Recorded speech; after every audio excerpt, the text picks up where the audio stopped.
اونٹ کا گوشت نہیں کھاتے تھے، اونٹنی کا دودھ نہیں پیتے تھے، اپنی طبیعت کے لحاظ سے استعمال نہیں کرتے تھے. تو بنی اسرائیل والوں نے یہ کہنا شروع کر دیا کہ دیکھیں پرانی امتوں میں یہ نہیں تھا تو حضور علیہ السلام کی قوم یہ کیوں استعمال کرتی ہے.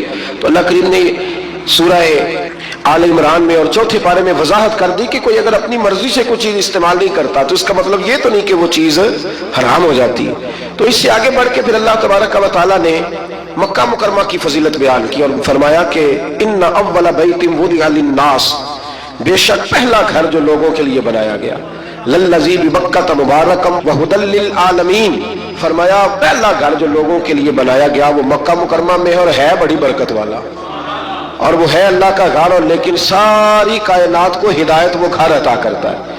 گویا جو اس کے راستے پہ چل پڑتا ہے وہ ہدایت کے راستے پہ چل پڑتا ہے. پھر اللہ تبارک و تعالیٰ نے آگے جا کر کے اہل کتاب کی کچھ ایسی چیزوں کا ذکر فرمایا جن چیزوں کو انہوں نے بلا وجہ اپنے اوپر طاری کر لیا تھا. یہاں اہل کتاب سے مراد یہودی بھی ہے اور عیسائی بھی ہے.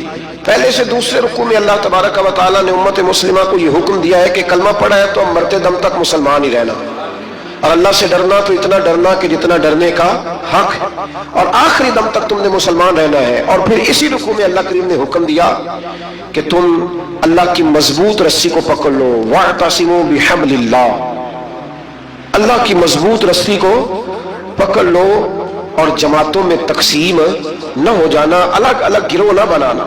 اس لیے میرے نبی پاک علیہ السلام نے فرمایا کہ امت کا جو سب سے بڑا گروہ ہو نا اس کی پیروی کرو. اس کا نام کتب احادیث میں سواد اعظم آیا ہے کہ جو بڑی جماعت ہو نا مسلمانوں کی، اس کی اب پتہ کیا مصیبت ہے، جو آدمی تھوڑا سا سٹائل ذرا ہٹ کے ہوتا ہے نا اس کے پیچھے لوگ چلنے لگ جاتے ہیں. جو ذرا انوکھی بات کرتا ہے نا کہتے ہیں تو سارے لوگ ہی کر رہے ہیں. جو تھوڑی ہٹ کے بات کرتا ہے نا کہتا ہے پچھلے سارے ہی غلط تھے، میں واحد بندہ ہوں جو ٹھیک آیا ہوں، لوگ اس کے پیچھے لگ جاتے ہیں. ایسا نہ کریں. مسلمانوں کی وہ جماعت جو عرصہ دراز سے آ رہی ہے، آپ دیکھ لیں داتا صاحب کو کتنے سال ہو گئے اور اسلام کو کتنے سال ہو گئے.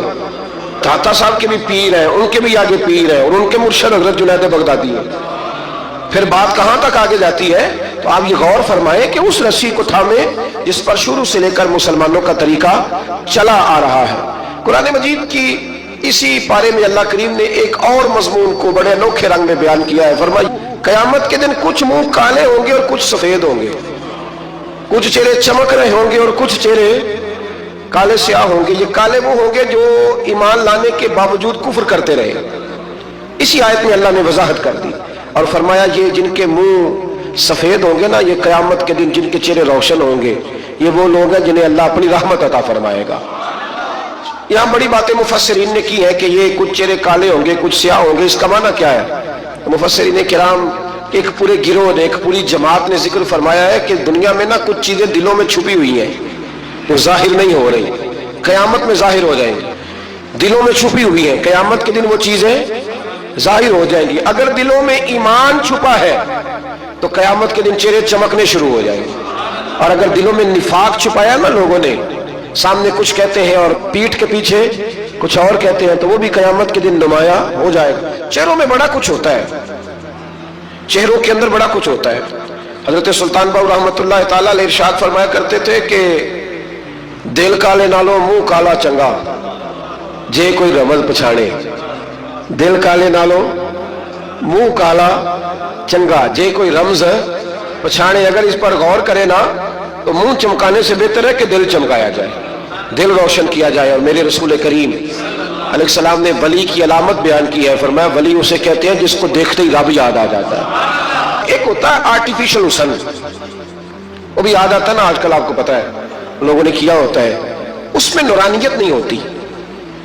میں اکثر کہا کرتا ہوں کہ ریاکاری اصل میں اداکاری ہوتی ہے. تو جب بندہ اداکار ہوتا ہے تو اس میں کوئی حسن نہیں ہوتا. جب بندہ اندر سے اس کی طبیعت معصوم ہوتی ہے نا، اندر سے وہ نفیس ہوتا ہے، وہ اچھی سوچ والا ہوتا ہے، تو وہ جو اندر کی روشنی ہوتی ہے وہ باہر بھی آ جاتی ہے، پھر چہرہ چمکتا ہے، پھر اس میں روشنی آتی ہے. نبی کریم علیہ السلام کا ایک فرمان ہے، حضور فرماتے ہیں رات کو جو آدمی تہجد پڑھے گا نا کمروں میں چھپ کے، اسے سویرے بتانا نہیں پڑے گا کہ میں نے پڑھی ہے، فرمایا اس کا چہرہ ہی بتائے گا کہ رات اس نے اپنے رب کی عبادت کی ہے. تو چہرے بڑا کچھ بتایا کرتے ہیں. تو قیامت میں بھی کچھ چہرے چمکیں گے اور کچھ کالے سیاہ ہوں گے. انشاءاللہ اللہ فضل فرمائے گا تو اہل حق کے چہرے چمکیں گے، اللہ فضل ہی فرمائے گا. کرم فرمائے گا۔ پھر دیکھیے دوسرے سے تیسرے رکوع میں اللہ کریم نے نا اس امت کی فضیلت بیان کی، فرمایا کنتم خیر امت اخرجت للناس، فرمایا تم بہترین امت ہو، تمہیں اللہ تبارک و تعالیٰ نے لوگوں کی بھلائی کے لیے پیدا فرمایا ہے۔ اے رسول کریم کی امت تم ایک بہترین امت ہو۔ دنیا میں سب سے کمزور شخص پتہ کون ہوتا ہے؟ اسے یہ پتہ ہی نہیں ہوتا کہ میرا مقام کیا ہے۔ اگر پتہ چل جائے نا میرا مقام کیا ہے تو جینا آسان ہو جائے۔ یعنی ایک آدمی استاد ہے، ٹیچر ہے، اور جب وہ چھوٹی حرکت کرتا ہے نا تو پتہ لگتا ہے کہ اسے پتہ ہی نہیں کہ میرا اصل میں مقام کیا ہے۔ تو استاد ہے، تیرا سٹیٹس ہے، تیرا معیار ہے، اتنی چھوٹی بات تو کر گیا۔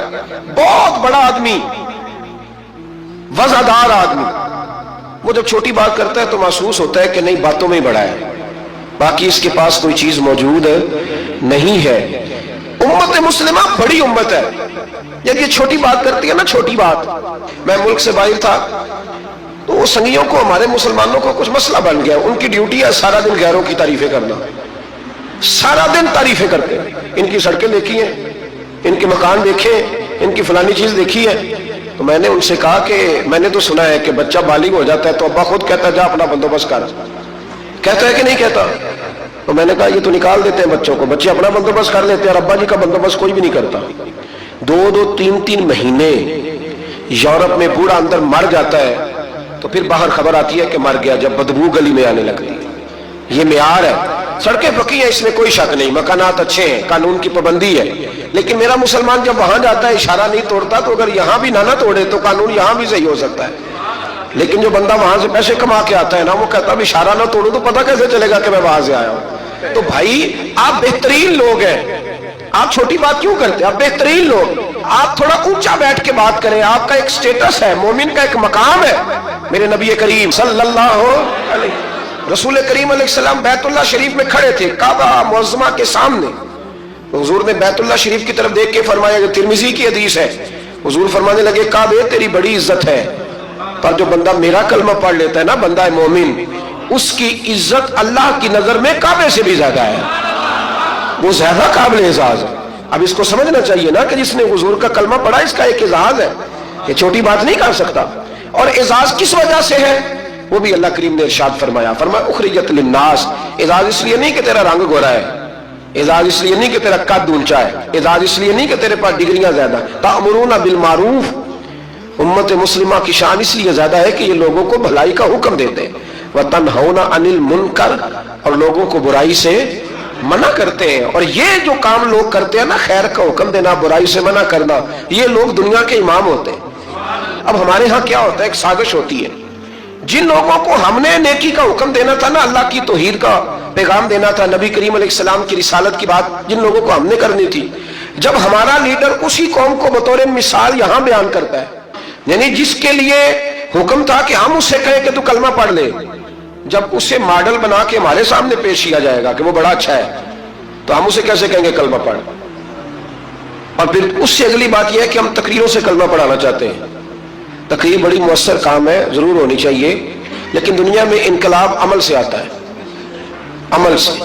صحابہ کرام علیہم رضوان نے بڑی بڑی تقریریں کی، بڑے بڑے جاندار وہ لوگ تھے کہ ایک جملہ کہتے تھے تو دنیا تڑپ اٹھتی تھی، لیکن ان کی تقریروں سے زیادہ اثر ان کے عمل میں تھا۔ حضرت بایزید بستامی رحمۃ اللہ علیہ کا زمانہ تھا، تو ایک یہودی اور مسلمان کی دوستی تھی، تو اس یہودی نے مسلمان سے کہا کہ یار ہماری بڑی دوستی ہے تو دوستی پکی رہنی چاہیے، تو مسلمان کہنے لگا بالکل پکی رہے گی، میرے دل میں بھی بڑے دنوں سے خواہش تھی کہ دوستی پکی ہو جائے۔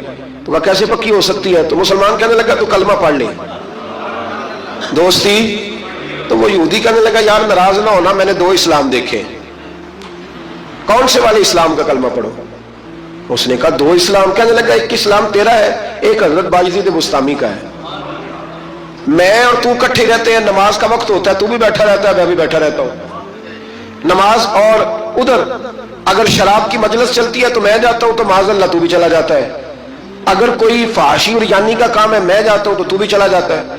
تو اگر ایک لفظ ہی مجھ سے کہلانا ہے کہ جملہ ہی کلمے کا تو میں کہہ دیتا ہوں، لیکن اگر تو مجھے اس اسلام کی دعوت دیتا ہے نا جو حضرت بایزید بستامی کا ہے، حضرت بایزید بستامی کا بھی ایک اسلام ہے، وہ شخص اٹھتا ہے تو پتہ چلتا ہے کہ مصطفیٰ کا غلام ہے، وہ بیٹھتا ہے تو پتہ چلتا ہے یہ کسی کا بنا ہوا ہے، یہ رکتا ہے، آتا ہے، جاتا ہے تو اس کے وجود سے شعائیں چھلکتی ہیں، محسوس ہوتا ہے کہ اس پر رنگ اپنا نہیں، اس پر محمد عربی کا چڑھایا ہوا رنگ ہے، تو نظر آتا ہے۔ اگر وہ والا اسلام ہے تو میں قبول کرنے کو تیار ہوں، مجھے پڑھاؤ کلمہ۔ کہ دیکھیں نا، ایک شخص سے میں نے کہا کہ تو سر پہ پگڑی باندھ لی اور میں نے باندھی نہیں ہوئی، تو فوراً اس کے دل میں خیال آئے گا کہ اگر اتنی اچھی ہوتی تو آپ بھی تو باندھتے نا۔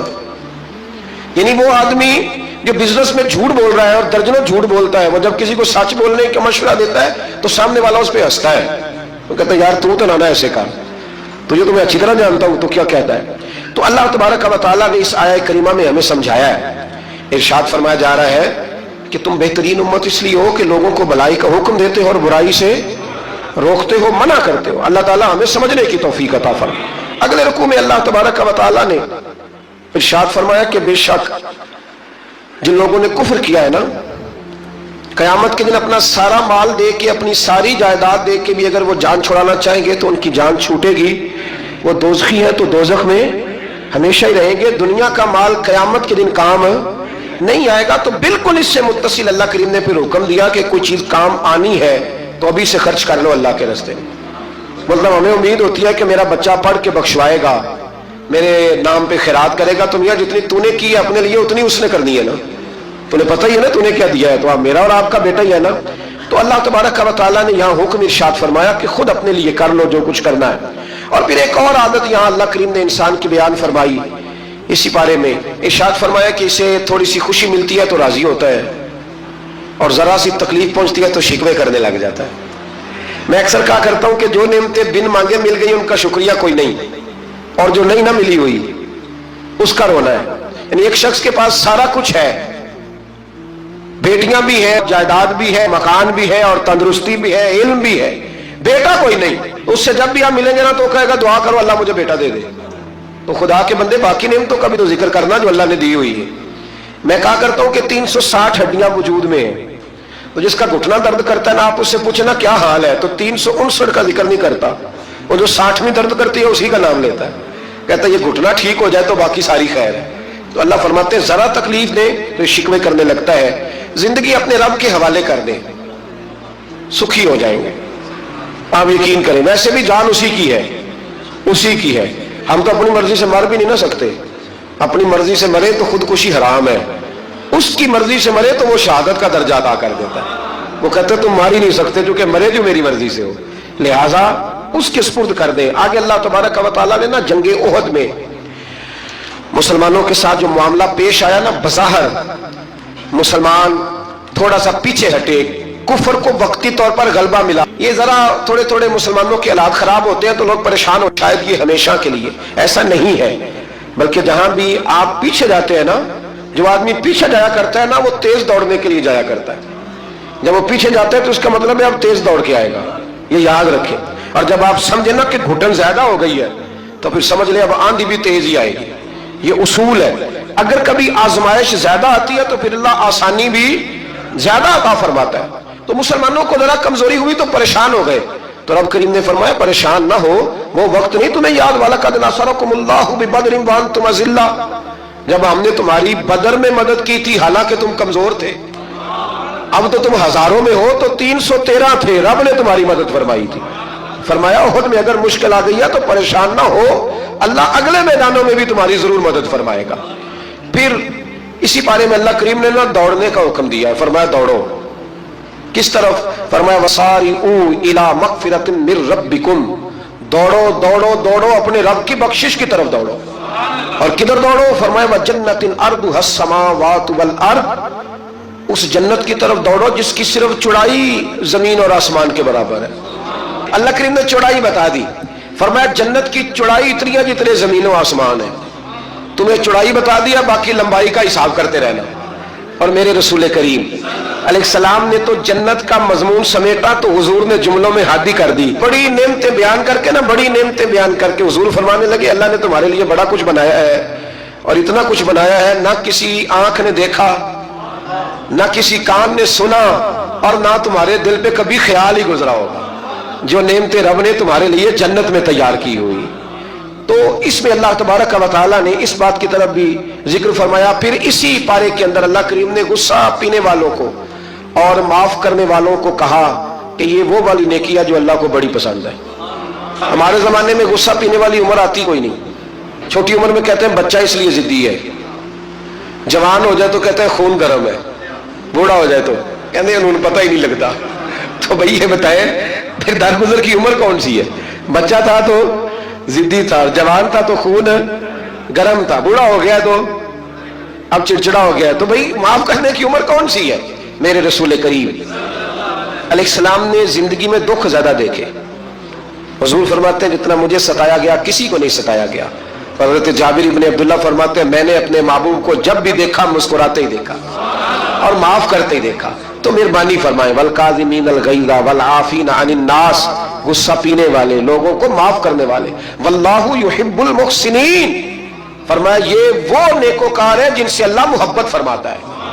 غصہ پینے والوں اور معاف کرنے والوں سے اللہ محبت فرماتا ہے۔ پھر آگے انہی آیات کے اندر اللہ تبارک و تعالیٰ نے مسلمانوں کو یہ حکم دیا ہے کہ جب تم سے کوئی غلطی ہو جائے، جب تم بھول جاؤ تو پھر تم اپنے رب کی بارگاہ میں معافی مانگو، جب تم معافی مانگو گے اللہ تبارک و تعالیٰ اپنے فضل سے تمہیں معاف فرما دے۔ پھر اللہ تبارک و تعالیٰ نے بڑی شرح و بسط کے ساتھ اس بات کا ذکر فرمایا تفصیل کے ساتھ۔ احد کے اندر جب لوگ پریشان ہوئے تھے تو وہ شدید آزمائش کا شکار تھے، تو مالک کریم نے انہیں تسلی دی، فرمایا یہ تمہاری آزمائش وقتی ہے، آنے والے وقت میں اللہ تمہیں کامیابیاں ہی عطا فرمائے گا۔ احد کے بعد پھر جتنا بھی جہاد ہوا سب میں میرے رب نے کامیابیاں ہی عطا فرمائی۔ پھر اسی پارے میں اللہ تبارک و تعالیٰ نے آیت نمبر 159 کے اندر رب کریم نے نبی کریم علیہ السلام کی سیرت کا ایک خاص پہلو بیان فرمایا ہے، حضور کی سیرت کا، زندگی کا ایک خاص عنصر بیان کیا، اور اللہ کریم نے فرمایا محبوب اللہ کی کیسی رحمت ہوئی کہ آپ اپنے غلاموں کے لیے نرم دل ہو گئے۔ یہ اللہ تعالیٰ کی کیسی رحمت من اللہ لنت لہم، آپ ان کے لیے نرم دل ہو گئے۔ وَلَوْ كُنْتَ فَظًّا غَلِيظَ الْقَلْبِ، اگر آپ سخت دل ہوتے یا سخت مزاج ہوتے، لَانفَضُّوا مِنْ حَوْلِكَ، تو یہ آپ کے پاس سے بکھر جاتے، یہ بیچارے آپ کے پاس پھر بیٹھ سکتے۔ یہ سخت مزاج جو آدمی ہوتا ہے اس کے پاس لوگوں کا جمع غفیر نہیں ہوتا، اس کے پاس سے لوگ ٹوٹنے لگ جاتے۔ اچھا وہ اور چکر میں پڑ جاتا ہے، کہتا دیکھا میرا روب، کوئی میرے پاس نہیں بیٹھتا، کسی کی ضرورت ہے میرے پاس بیٹھے؟ میں نے کہا روب نہیں جناب، آپ مان کیوں نہیں لیتے کہ آپ اخلاقی طور پہ بڑے کمزور ہیں؟ آپ کے اپنے بچے بھی، میں ابا جی کو جانتا ہوں، کئیوں کو جو گھر جاتے ہیں تو بچے چھپتے ہیں اور تسبیح پڑھتے ہیں کہ ابا جی واپس کب جائیں گے گھر سے۔ تو یہ کوئی معیار ہے؟ رسول کریم صلی اللہ تعالی علیہ وسلم کی طبیعت کے اندر وہ خاصیت تھی کہ ہر چھوٹا بڑا میرے محبوب کی بارگاہ میں جا کے اپنا دکھڑا سنا لیا کرتا، حضور معاف کرتے تھے، نبی پاک محبت فرماتے تھے۔ تو اپنی زندگی کے اندر وہ سارے معاملات پیدا کریں۔ ہم خوابوں کی دنیا میں زندہ رہتے ہیں کہ چلو ٹھیک ہے جی میرا بڑا روب چل رہا ہے، کوئی آدمی میرے قریب نہیں بیٹھتا، تو یہ کوئی کمال نہیں۔ نبی پاک علیہ السلام کی سیرت کا کمال یہ ہے کہ حضور تک رسائی آسان تھی، ہر آدمی اپنی بات بڑی آسانی کے ساتھ حبیب کریم کی بارگاہ میں عرض کر لیتا تھا۔ ایک آیت ہے جو آپ نے بڑی ضروری یاد رکھنی ہے، یہ آیت نمبر 179 ہے، اس پر آپ نے ضرور توجہ کرنی ہے، ضرور غور کرنا ہے۔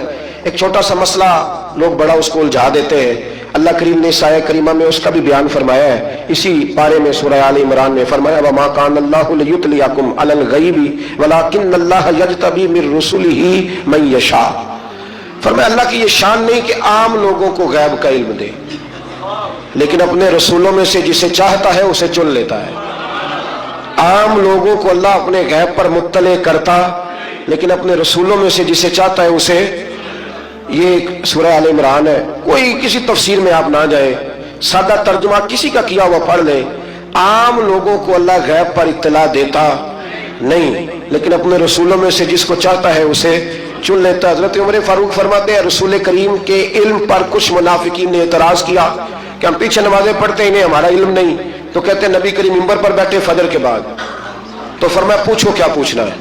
حضور نے اتنا بیان کیا کہ ظہر کی نماز ہو گئی، پھر زور پڑھ کے حضور دوبارہ منبر پر بیٹھے، اتنا بیان کیا کہ عصر ہو گئی، پھر عصر پڑھ کے حضور منبر پر بیٹھے، اتنی باتیں بیان کی کہ مغرب ہو گئی۔